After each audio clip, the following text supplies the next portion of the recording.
അങ്ങനെ ഞാൻ ദേ രാവിലെ റെഡിയായിട്ട് ഓഫീസിലേക്ക് പോവാണ്. ചേട്ടൻ ഇന്നലെ നൈറ്റ് വർക്ക് ഉണ്ടായിരുന്നതുകൊണ്ട് രാവിലെ വന്നിട്ട് ആൾ നല്ല ഉറക്കമാണ്.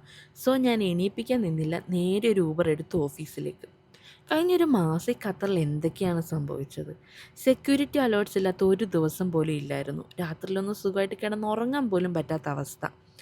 നാട്ടിൽ പോകണോ അതോ ഇവിടെ നിന്നാൽ മതിയോ എന്നുള്ളൊരു കൺഫ്യൂഷൻ.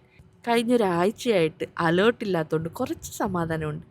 എങ്കിലും ഇനി എന്തെങ്കിലും വലുത് വരാനാണോ ഈ ഒരു സൈലൻസ് എന്നൊരു ടെൻഷനുണ്ട്. സത്യം പറഞ്ഞ ഒരു കൺഫ്യൂസ്ഡ് സ്റ്റേറ്റിലാണിപ്പോൾ. എന്ത് ചെയ്യണം എന്നൊരു ഐഡിയയില്ല. എനിവേ അതൊക്കെ പോട്ടെ. അങ്ങനെ ദേ ഈവനിങ്ങിൽ ചേട്ടൻ എന്നെ ഓഫീസിൽ നിന്ന് പിക്ക് ചെയ്ത് നേരെ ഞങ്ങളൊരു മൂവി കാണാൻ പോയി. ഞങ്ങളുടെ യൂഷ്വൽ തേഴ്സ്ഡേയ്സ് ഇങ്ങനെയൊക്കെ തന്നെയാണ്.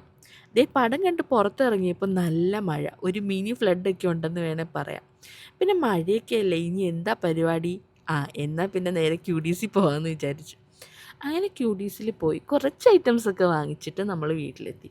സത്യം പറഞ്ഞാൽ ഇപ്പോഴത്തെ ഈ ഒരു സിറ്റുവേഷനിൽ കുറച്ച് റിലാക്സേഷൻ കിട്ടുന്നത് ഇങ്ങനെയുള്ള ചെറിയ ചെറിയ സന്തോഷങ്ങളിലാണ്. ഇനി എന്താണ് വരാൻ പോകുന്നതെന്നുള്ളത് ഒരു വലിയ ക്വസ്റ്റ്യൻ മാർക്കായിട്ട് നിൽക്കുകയാണ്.